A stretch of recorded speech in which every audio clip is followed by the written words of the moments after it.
Good day kapadyak! Sa video natin ngayon, checkin natin itong repair stand na nabili ko sa Shopee. O tara! Kung bago ka lang sa channel ko, huwag kalimutan mag-subscribe at i-click yung bell icon para notified ka sa mga future videos ko. I-like na rin.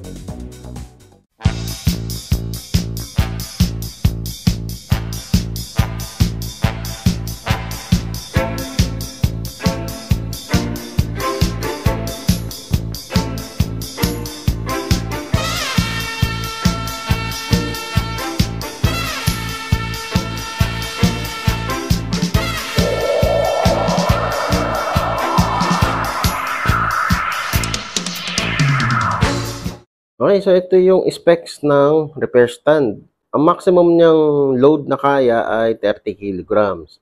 Sa frame naman, pwede naman dyan yung standard hanggang oversized na frame. Ito naman yung panghawak ng front wheel, malamang hanggang 29 na rin. Ito naman yung height niya, adjustable from 116 to 196. Lalagay ko sa description below yung Shopee link kung saan ko siya nabili. Pero yung pinagbilan ko nito, nag-iisa na lang, ito yun. Pero ilalagay ko pa rin, baka mag-restock sila. Maglalagay din ako ng isa pang link kung saan ka makakakuha din ng ganito. So ito guys, yung iniipitan ng frame o seat post. So, masasabi ko naman na maayos yung plastic niya, maganda, okay yung molding, hindi siya mukhang cheap. Pero hindi ko naman din sinasabi na mukha siyang high quality. Siyempre, budget meal lang to.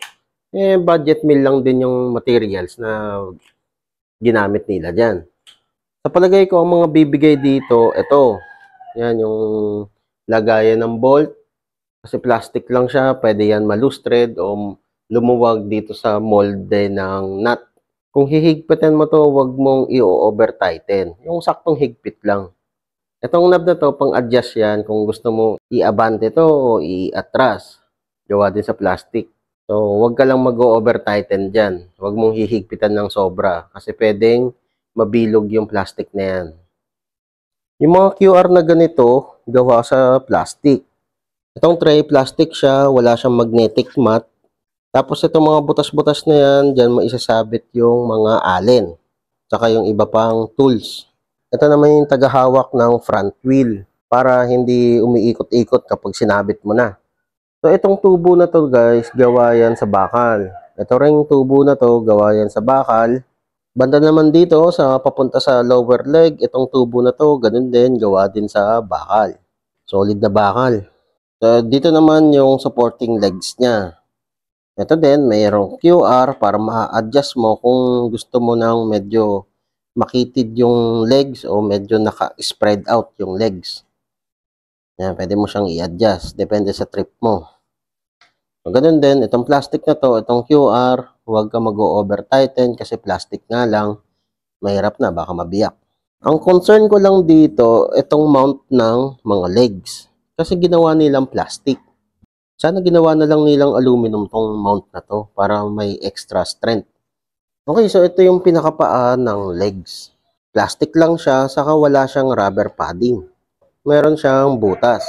Pwede ka maglagay ng tocks dyan para i-fix mo siya sa kinakatayuan niya. Lalagyan mo ng bolt. Okay, so ito na, nakasabit na yung bike.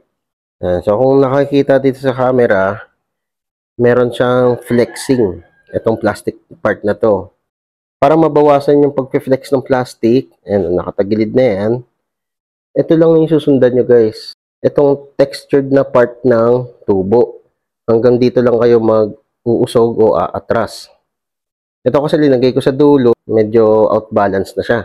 Dito naman sa pang-ipit, wala naman naging problema. Medyo mahirap lang i-mount itong bike ko kasi wala siyang top tube, tapos naka-dropper post pa.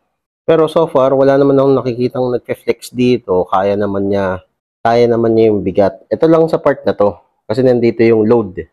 Dito sa plastic mount na to, yung sinasabi ko kanina, parang wala naman akong napapansin nagfe-flex. Hindi ko pa siya gamay gamitin. Baka may mali lang ako sa pagkaka-assemble ko. Pero okay naman.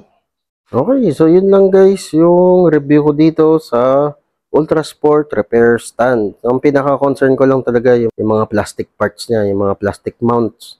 Pag nakailang buwan na to, gagawin ko ng follow-up na review para makita natin kung tatagal siya. Okay, so kung nagustuhan mo tong video na to, leave a like, o kung may katanungan ka pa, comment down below lang. Okay, ayos. O Kapadyak, kung na-enjoy mo tong mga video ko, leave a like at i-share mo na rin sa mga tropa pips mo. Makakatulong ito sa channel. Kung gusto mo pa manood ng ibang video, ito, meron pa tayo. Hindi tayo nauubusan. Ayan, katulad nito, saka ito.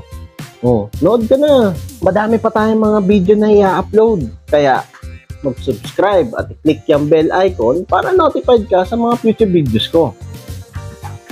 Maraming salamat. See you next time.